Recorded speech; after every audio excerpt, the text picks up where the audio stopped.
انت مش كنت حاضر وكنت شاهد على هذا الحدث وشاهد على العصر. صحيح. من انه هذا القانون كان متضمن ماده انتقاليه. طب انت دلوقتي بتقول بتضمن وجود نقيب المحامين ومجلس النقابه لغايه ما يتم تنقيه الجداول. اذا كانت الجداول قعدت 100 سنه مثلا لم تنقى، المجلس الوحيد اللي كان عنده الجرأه على تنقيه الجداول ويتخذ قرار بهذا الشأن هو المجلس ده، اللي هو بالفعل ادى يعني قرار بانه يتم تنقية الجداول. لكن هل بقى لما احنا كنا نقول في خلال سنة هيتم تنقية الجداول، كانت السنة ديت هتمتد ل2 و3 و10، وعشان كده كنت بقول لك مادة كانت يعني من شأنها انها هتخلي المجلس يقعد مدى الحياة. طب حضرتك هل بقى القانون دوت هتجد فيه الكلام ده؟ خليني بس اقول لك. طب انا بس قبل ما تنتقل للنقطة دي، حضرتك بتقول انا ماليش مصلحة ان يبقى النقيب محامي بالنقد فقط، لان ده يعني هيتعارض مع مصالحك انت شخصيا، هيوسع لك مساحه الترشيح، لكن انت ليك مصلحه في انك ترفع عدد الطالبين لسحب الثقه من النقيب. يعني انت لما تبقى عايز ترفعهم من 500 ل 5000 واحد، ده ليك مصلحه ذاتا في ظل الكلام ان في مطالب بسحب الثقه من حضرتك. مين اللي قال لك انه في مطالب؟ احنا قرينا حاجات زي كده. طب ما بقول لك، ما ديت من ضمن التصريحات اللي هي لا تتفق مع الواقع. يعني مفيش انت عارف موضوع سحب الثقه ده بيتكلموا عليه من امتى؟ من اول يوم اعلنت فيه النتيجه. لكن مفيش طلب لسحب الثقه من حضرتك. مفيش الكلام ده. طلب سحب الثقه في ايه؟ فاللي حصل في 11 شهر ما حصلش بالفعل في تاريخ نقابه المحامين من هذا المجلس. يعني لما تيجي تقول ان انت على المستوى العام ان انت عملت 12 مدينه سكنيه، اللي كان بيعمل شقه قبل كده كان بيقعد بيتغنى بيها، وتيجي تقول ان انت عملت 17 نادي رياضي واجتماعي، وتيجي تقول ان انت عملت نظام ميكنه للنقابه عشان تربط النقابه العامه بالنقابات الفرعيه، وبعدين تربطها بمكاتب المحامين، وبعدين تربط مكاتب المحامين بالمحاكم علشان المحامي وهو قاعد في مكتبه يقدر يطلع على القضيه ويقدر ان هو يكشف عليها ويقدر ان هو يخلص كل اجراءاته الاداريه من خلال مكتبه. يبقى انت بتعمل نظام يعني تكنولوجي ما كانش موجود في النقابه دوت. احنا بنحقق بيه بقى الشعار اللي انا رفعته مع المحامين وقلت معني يتحدث العالم عن نقابه المحامين. لما اجي اقول ان انا من خلال هذه الميكنه ان انا هعرض موارد النقابه الماليه وانفاقاتها ومصروفاتها علشان اي محامي في اي وقت وفي اي لحظه يقدر ان هو يشارك معانا مشاركه ايجابيه ويطلع على مصروفات النقابه وانفاقات النقابه. عملت موقع الكتروني للنقابه. عملت موقع مع الجهاز المركزي للتعبئه العامه والاحصاء. فعشان كده انا بقول ان انا بشرك المحامين معايا في هذه المنظومه الجماعيه زي ما بشركهم معايا في كل شيء. حاجه ان انا هشركهم معايا في الماليات، وحاجه اشركهم معايا في المصروفات وفي الموارد الماليه وفي كل ما يدور داخل النقابه، وما اجيش اشركهم في مشروع قانون هو يخصهم.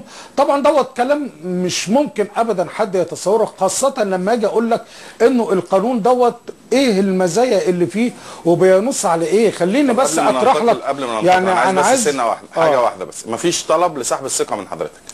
مفيش طلبات بالشكل دوت اطلاقا. والكلام ده بقول لك ده من اول يوم وهو يصار منذ اعلان النتيجه وهو يصار. يعني كانت الناس لسه ما شافتش اذا كان احنا عندنا قدره على العمل وقدره على العطاء وقدره على التحرك ولا ما عندناش.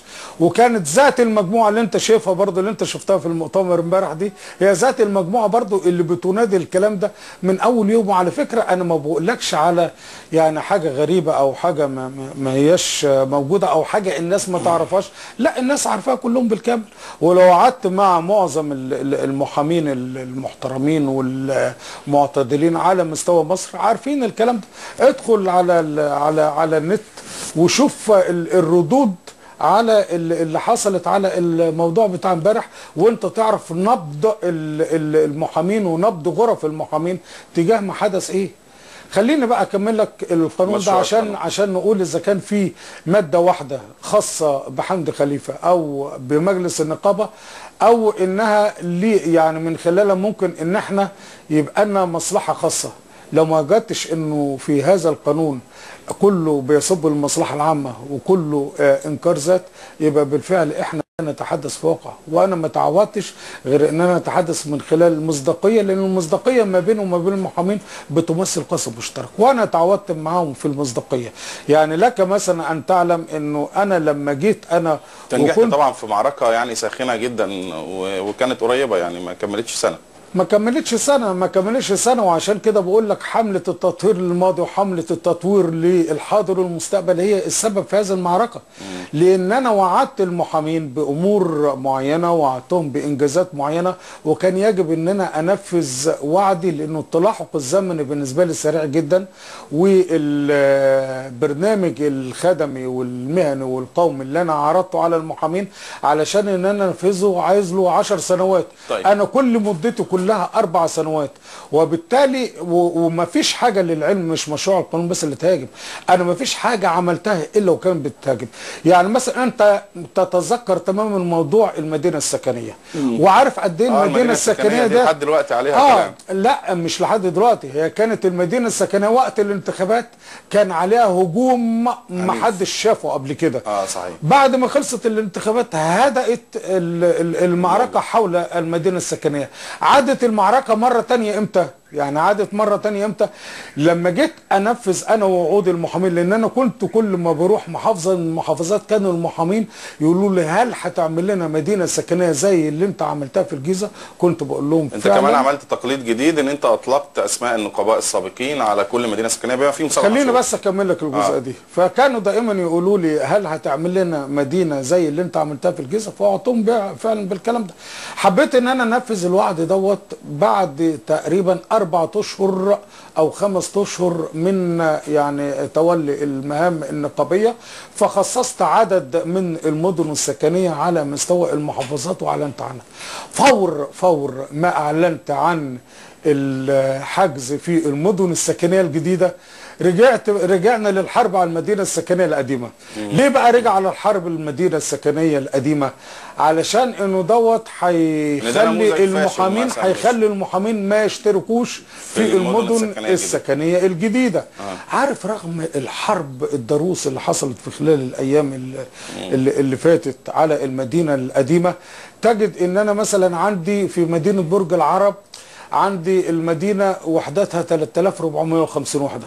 عارف عدد المحامين اللي حجزوا فيها قد ايه؟ 26000 محامي. تجد انه مدينة مثلا اكتوبر 7 اضعاف او 6 اضعاف. تجد انه مدينة 6 اكتوبر مثلا الجديدة بقى مش القديمة 1200 محامي. عدد اللي حجز فيها 28000 محامي. ده ما يعتبرش، ده ما يعتبرش. ما انا بقول لك انا يعني ما انا بيتقدم عندي مش اقل من 60000 محامي. والاختيار بيتم بشفافيه تامه. لا مش اختيار، ده بالقرعه.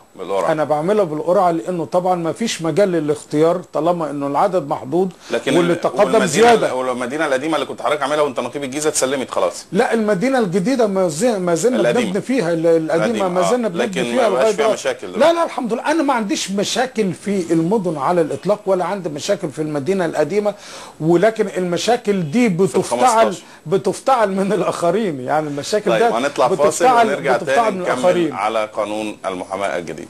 اعزائي المشاهدين فاصل ونعود مره اخرى مع الاستاذ حمدي خليفه نقيب المحامين.